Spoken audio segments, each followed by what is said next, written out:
Hello guys, कैसे हैं आप सब लोग। मैं हूं आपका दोस्त अरसलान और आप देख रहे हैं मेरा चैनल पिक फ्लिक्स। हाजिर हूं लेवल अप के एपिसोड 8 के साथ। जिन्हों कुछ पैसे कमाने के लिए एक अटैक फोर्स को ज्वाइन करता है जिसमें टोटल 10 लोग होते हैं। वो लोग एक सी रैंक की डंजन में जाते हैं। उस अटैक फोर्स के बॉस का नाम डोंगसुक होता है। डोंगसुक उनसे कहता है, चलो ठीक है, मैं अंदर जा रहा हूँ, तुम लोग भी मेरे पीछे पीछे आ जाओ। फिर वो सारे लोग डंजन के गेट से अंदर चले जाते हैं। जैसे वो डंजन के अंदर जाते हैं, अंदर बहुत ज्यादा अंधेरा होता है। डोंगसुक अपने दोस्त से कहता है, यहाँ पर तो बहुत ज्यादा अंधेरा है, मेरे लिए कुछ लाइट जलाओ। उसका दोस्त अपनी मैजिकल पावर्स को इस्तेमाल करते हुए फायर क्रिएट करता है जिससे डंजन में लाइट हो जाती है। वो सामने देखते हैं तो बहुत सारी सुरंगें होती है और सामने कोई भी मॉन्स्टर नहीं होता। वो लोग ये देखकर बहुत ज्यादा हैरान हो जाते हैं और कहते हैं, यहाँ पर तो बहुत सारी गुफाएं हैं और बहुत सारे रास्ते हैं, लेकिन यहाँ पर कोई भी मॉन्स्टर क्यों नहीं है। जिन्हो जिनवू से कहता है, क्या कोई ऐसी डंजन भी होती है जहाँ पर मॉन्स्टर्स नहीं होते। जिनवू से कहता है, जरा खामोश रहो, मुझे कोई आवाज आ रही है। जिनवू साथ ही सोचना शुरू कर देता है और कहता है, अगर यहाँ पर अंधेरा है तो इसका मतलब यहाँ के मॉन्स्टर्स को लाइट पसंद नहीं होगी। और ऐसा नहीं है कि इस डंजन में मॉन्स्टर्स नहीं है,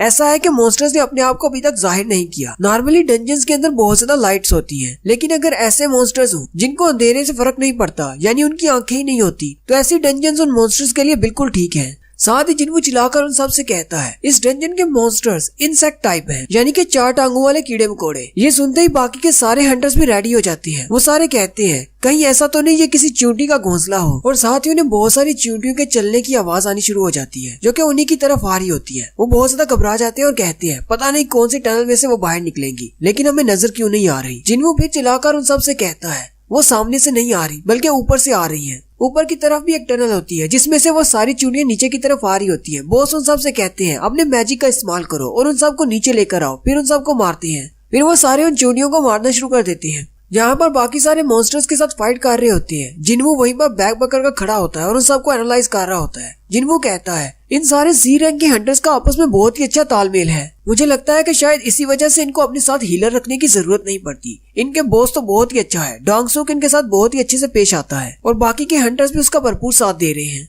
फिर वो जिन्हो की तरफ देखता है और कहता है, जिन्हो हालांकि इसको इतना ज्यादा एक्सपीरियंस नहीं है, लेकिन इसके इक्विपमेंट्स बहुत ही अच्छे और महंगे हैं। इस वजह से ये भी मॉन्स्टर्स के साथ फाइट कर पा रहा है। हर कोई अपना बेस्ट दे रहा है, लेकिन सिर्फ मैं यहाँ पर सामान पकड़ कर खड़ा हूँ। उसी वक्त एक चूंटी उसकी तरफ भी आती है। जिन्हो उस चूंटी को किक मारता है और वो चूंटी मर जाती है। डोंगसुक अपने साथियों से कहता है, हम लोग इंटरेस्ट को क्लियर करने के बाद वापस चलेंगे, इसलिए जल्दी करो और इस इंटरेस्ट को साफ करो। जितने भी मॉन्स्टर रह गए हैं सबको मार डालो।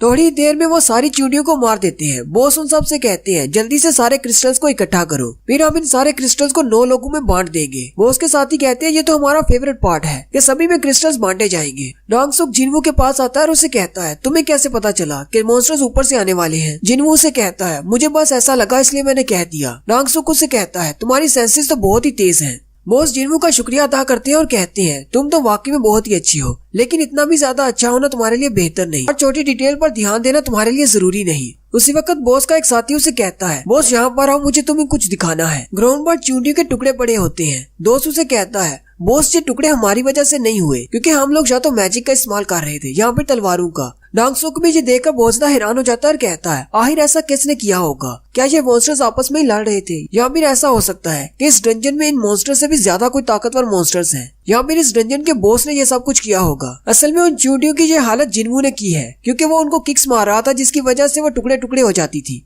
जिन्वू जिन्हो से पूछता है, तुम्हारी ये शील्ड और ये तुम्हारी तलवार ये बहुत ज्यादा महंगी लगती है। जिन्हो से कहता है, असल में ये मेरी पहली रेड है, इसलिए मेरे फादर ने बहुत ज्यादा खर्चा किया है और मेरी सेफ्टी पर पूरा ध्यान दिया है। लेकिन तुम ये क्यों पूछ रहे हो। जिन्वू से कहता है, मुझे नहीं पता, लेकिन मुझे लगता है कि तुम्हें थोड़ा सा सावधान रहना चाहिए। जिन्वू डोंगसुक की तरफ देख रहा होता है और उसे बहुत ही बुरी फीलिंग आ रही होती है। फिर वो सारे लोग बॉस को मारने के लिए बॉस के रूम की तरफ आगे चल पड़ते हैं। जिन्वू कहता है, इस डंजन का लेआउट बिल्कुल एक मेज की तरह का है, इसलिए हमें ज्यादा फाइट का सामना करना नहीं पड़ा, लेकिन हमें अपना रास्ता नहीं मिल रहा। वैसे भी मुझे इस सब से क्या लेना देना है, मेरा काम सिर्फ बैगेज को उठाना है। मुझे मॉन्स्टर्स के साथ फाइट करने की जरूरत नहीं। बिना किसी फाइट के मुझे अच्छी खासी रकम मिल रही है, तो मुझे फाइट करने की क्या जरूरत है। लेकिन साथ ही जिन्वू कहता है, मेरा सिस्टम मुझे बार बार एक बात कह रहा है कि छिपकली से सावधान रहना। पता नहीं यहाँ पर छिपकली कौन सी है, या तो वो बॉस मॉन्स्टर छिपकली है या फिर कुछ और। फिर वो लोग चलते हुए बॉस के रूम के बहुत ज्यादा करीब पहुंच जाते हैं। वहाँ पर भी बहुत सारी चींटियों की लाशें पड़ी होती है। डोंगसुक उनसे कहता है, यहाँ पर तो बहुत सारी चींटियां मरी पड़ी है, मुझे लगता है कि ये सब कुछ बॉस ने किया होगा। यहाँ पर कोई ना कोई बॉस तो जरूर होगा, इसीलिए तो डंजन का गेट अभी तक बंद नहीं हुआ। डांगसुक दूसरे हंटर से कहता है यहाँ पर जरा रोशनी करना। वो अपनी मैजिकल पावर को इस्तेमाल करते हुए वहाँ पर रोशनी करता है। जैसी रोशनी होती है वो सामने की तरफ देखते हैं तो बहुत बड़े बड़े जाले लगे होते हैं जिनमें चींटियां लिपटी होती हैं। इस डंजन का बॉस मॉन्स्टर एक मकड़ी होती है। उस मकड़ी ने पूरी टनल के अंदर जाले बिछा रखे होते हैं। डांगसुक उनसे कहता है हमें लगता है कि हम बॉस के रूम के बहुत ज्यादा करीब पहुंच चुके हैं, इस फाइट के लिए रेडी हो जाओ। फिर वो साथ ही उस टनल में चले जाते हैं। थोड़ा सा आगे जाने के बाद ही डांगसुक उनसे कहता है हमारे हाथ तो जैकपॉट लगा है। बॉस के रूम में बहुत सारे माना क्रिस्टल्स होते हैं। वो हंटर्स उन माना क्रिस्टल्स को देखकर कहते हैं हालांकि इन माना क्रिस्टल्स की कीमत मैजिक क्रिस्टल से कम है, लेकिन फिर भी यहाँ पर बहुत सारे माना क्रिस्टल्स हैं, इनको बेचने पर काफी ज्यादा अच्छी रकम मिलेगी। डांगसुक उनसे कहता है मुझे लगता है कि 10 करोड़ वॉन तो मिल जाएंगे। बॉस का दूसरा दोस्त उसे कहता है अगर तुम इतने ज्यादा पैसे एक ही दिन में कमा लोगे तो मुझे लगता है कि तुम्हारा छोटा भाई तो बहुत ज्यादा जेलस हो जाएगा। डांगसुक के छोटे भाई का नाम डांगसू है जो कि इससे हायर रैंक का एक हंटर है और वो ज्यादा पैसे कमाने के लिए अमेरिका चला गया, जहाँ पर जाकर वो डंजन्स को क्लियर करता है। डांगसुक उन सारे माना क्रिस्टल्स को देखकर कहता है मेरा भाई ने मुझे कभी अपना भाई नहीं माना क्योंकि उसका रैंक मुझसे हायर है, लेकिन मैं इन सारे माना क्रिस्टल से बहुत सारा पैसा इकट्ठा करूंगा जिससे मैं अपनी मैन पावर को बहुत ज्यादा बढ़ा लूंगा और मेरी स्क्वाड बड़ी हो जाएगी। फिर उसे भी पता चलेगा कि मैं भी किसी काम की चीज हूँ।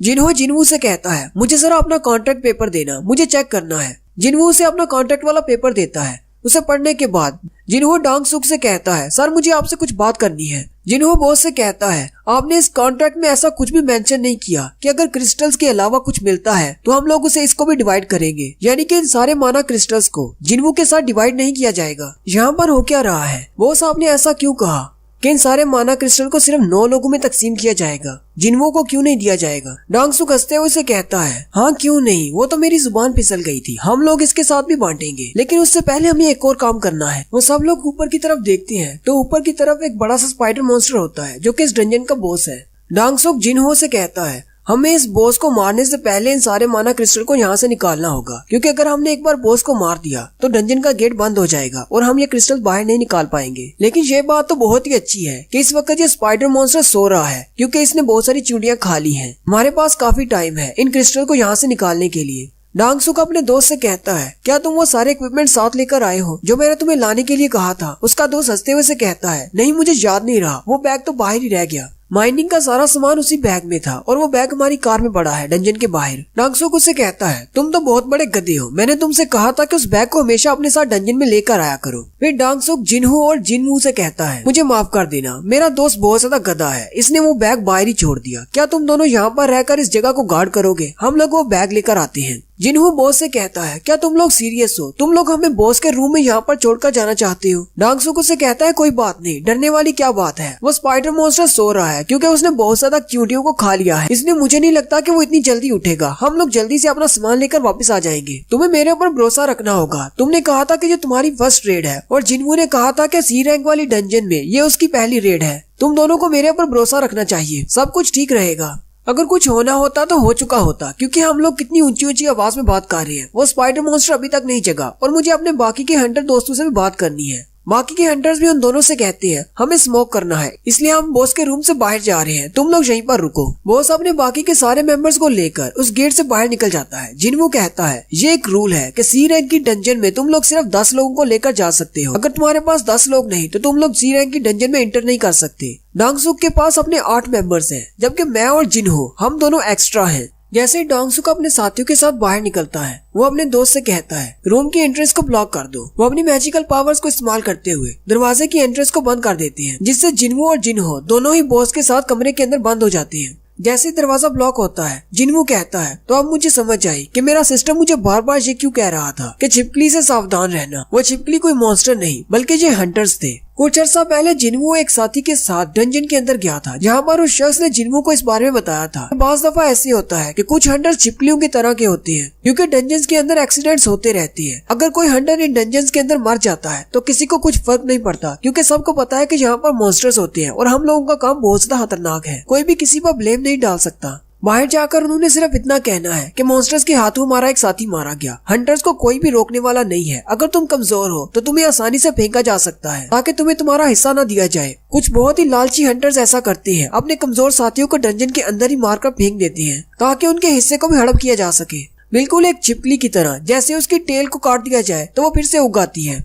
जिन्हू बहुत ज्यादा घबरा जाता है और जिन्हू से कहता है अब हम लोग क्या करेंगे, उन्होंने तो दरवाजे को बंद कर दिया है, वो लोग हमें माना क्रिस्टल्स के लिए मारना चाहते हैं, हम दोनों को मारना चाहती है। जिन्हू सोच रहा होता है अब मैं इन लोगों को रोक भी नहीं सकता क्योंकि हम पहले ही उनके जाल में फंस चुके हैं, और अगर मैं उनको रोकने की कोशिश भी करता हूँ और हम दोनों इस रास्ते को खोलकर बाहर निकल भी जाती हैं, तो वो लोग बाहर हमारा इंतजार कर रहे होंगे, वो कभी भी हमें बाहर नहीं जाने देंगे। जिन्हू आगे बढ़ता है और दरवाजे के पास जाकर देखता है और कहता है यहाँ पर तो पत्थरों से रास्ता ब्लॉक हो गया है, लेकिन मैं इन पत्थरों को हटा सकता हूँ। असल मसला ये नहीं है, असल मसला तो वो स्पाइडर मॉन्स्टर है जो कि ब्लास्ट की वजह से जाग गया है। और उसी वक्त दिखाते हैं वो स्पाइडर मॉन्स्टर भी उनकी तरफ आगे बढ़ना शुरू करता है। डंजन के बाहर का सीन दिखाते हैं। डोंगसुक अपने साथियों के साथ डंजन से बाहर निकल आता है। उसके साथियों से कहते हैं अपने सारे रास्ते को याद कर लिया है, हमारे लिए वापस जाकर माना क्रिस्टल को लाना ज्यादा मुश्किल नहीं होगा।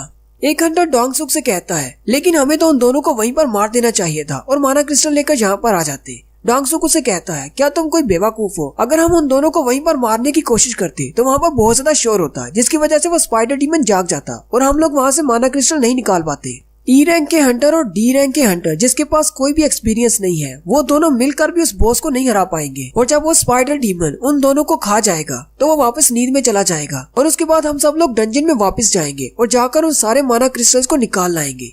और अगर वो बॉस उन दोनों को खाने के बाद सोता नहीं है तो हम लोग वापस जाएंगे और उस स्पाइडर डीमन को मारने के बाद जितने माना क्रिस्टल्स मिलेंगे वो सारे माना क्रिस्टल ले आएंगे। इसके अलावा उस लड़के जिन्हू ने अपनी बॉडी पर बहुत ही महंगे इक्विपमेंट्स पहने हुए थे, माना क्रिस्टल से ज्यादा महंगे, तो उसके इक्विपमेंट्स बिक जाएंगे, हम लोग उसके इक्विपमेंट्स भी साथ ले आएंगे। इसमें हमें तो फायदा ही फायदा है। और साथ ही डोंगसुक अपना मोबाइल निकालता है और कहता है चलो उसके बारे में रिसर्च करते हैं, वो किसका बेटा है, आखिर हम लोग उसके फ्यूनरल पर तो जा ही सकते हैं। और यहीं पर हमारी एपिसोड 8 का एंड होता है।